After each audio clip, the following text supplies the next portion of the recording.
মোল্লা, শাহান দাস সহ আইএসএফ এর প্রায় 30-40 জন কর্মী। এবং 2 বছর ধরে আপনারা জানেন আমরা আন্দোলন করে তাদের জেল থেকে বার করিয়েছি, কিন্তু এখনো পর্যন্ত সেই মামলা চলছে। এবং আপনারা হয়তো অনেকে জানেন না যে এই যে সমাবেশ, ভেবে দেখুন, এই যে জায়গায় সমাবেশ হচ্ছে এটা ইন্ডিয়ান আর্মির জায়গা। ইন্ডিয়ান আর্মি 1 মাস আগে ইন্ডিয়ান সেকুলার ফ্রন্টকে অনুমতি দিয়ে দিয়েছে, হ্যাঁ আপনারা সমাবেশ করুন, কিন্তু কলকাতা পুলিশ দেয়নি। কলকাতা পুলিশ এই সমাবেশ করতে দিতে চায়নি, তারা শেষ দিন অবধি অনুমতি দেয়নি। কোর্টে আমাদের হয়ে যারা উকিল তারা দাঁড়িয়েছেন, তারা মাননীয় বিচারপতির সামনে বলেছেন যে আমাদের সাথে অন্যায় হচ্ছে, আমাদের কণ্ঠরোধ করা হচ্ছে। একটা নির্বাচিত জনপ্রতিনিধির কণ্ঠরোধ কিভাবে গণতন্ত্রের মধ্যে হতে পারে, এই প্রশ্ন তারা তুলেছেন। এবং আমরা দুঃখের সাথে জানাচ্ছি যে আজকে মাননীয় বিচারপতি তিনি এই সমাবেশ করতে দিয়েছেন, এবং এই সমাবেশে আজকে উত্তর থেকে দক্ষিণ 24 পরগনা, মুর্শিদাবাদ থেকে কাকদ্বীপ, মেদিনীপুর থেকে আদিবাসী অধ্যুষিত জঙ্গলমহল, সর্বত্র থেকে মানুষ এসে ওই নবান্নে বার্তা পাঠিয়ে দিয়েছে যে আজকের অধিকার সমাবেশ সফল, আজকের অধিকার সমাবেশ সফল। কিন্তু ওই মাননীয় বিচারপতি তার সাথে একটা শর্ত দিয়েছেন যে যাদের নামে কেস আছে তার মধ্যে রাজ্য কমিটির 4 জন সদস্য, চেয়ারম্যান নওশাদ সিদ্দিকী সহ, যে তারা মঞ্চে আসতে পারবেন না, এই শর্ত সাপেক্ষে তারা এই সমাবেশ করতে দিয়েছেন। আমরা মনে করি এই শর্ত অন্যায়। পার্টির চেয়ারম্যান একজন নির্বাচিত জনপ্রতিনিধিকে সমাবেশে বক্তব্য না রাখতে দেওয়ার শর্ত কিভাবে একটা গণতান্ত্রিক দেশে হচ্ছে, আমরা তার প্রতিবাদ জানাচ্ছি। কিন্তু ইন্ডিয়ান সেকুলার ফ্রন্ট সাংবিধানিক গণতন্ত্রকে সামনে রেখে তারা রাজনীতি করে, সামাজিক রায়ের তারা রাজনীতি করে। আমরা আদালতকে সম্মান করি, আপনাদের রায়ের সাথে একমত না হলেও আমরা সেই রায়কে সম্মান জানিয়ে আজকে চেয়ারম্যান নওশাদ সিদ্দিকী এই মঞ্চে আসেননি।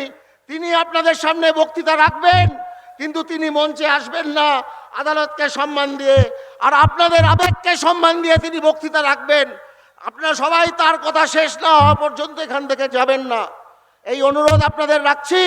আর একটাই কথা, নওশাদ ভাই আপনাদের সামনে বক্তব্য রাখবেন, তার আগে নওশাদ ভাইকে আপনারা দেখুন কত কষ্টের মধ্যে আছে মানুষটা।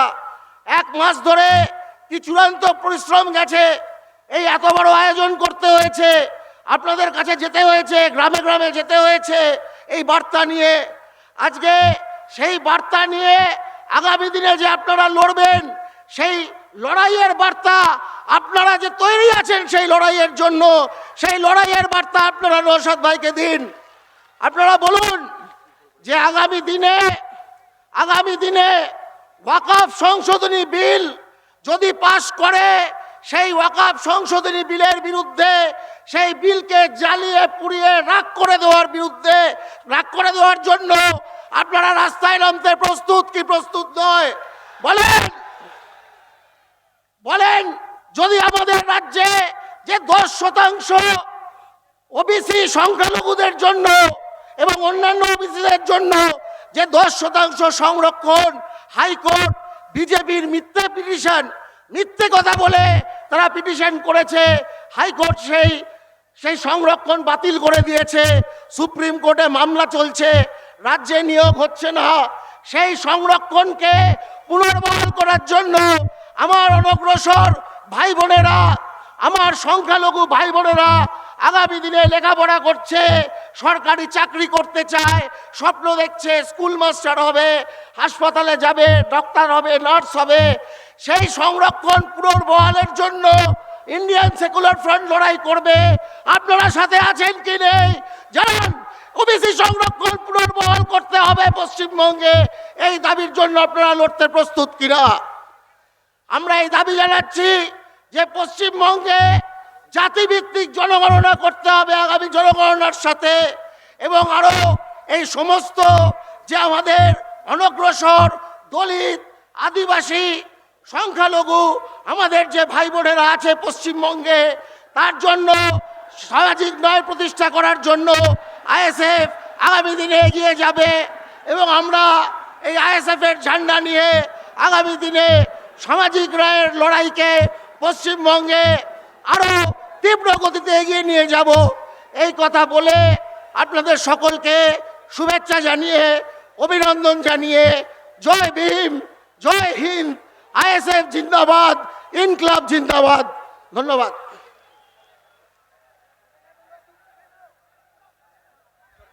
আপনারা এইমাত্র জানলেন।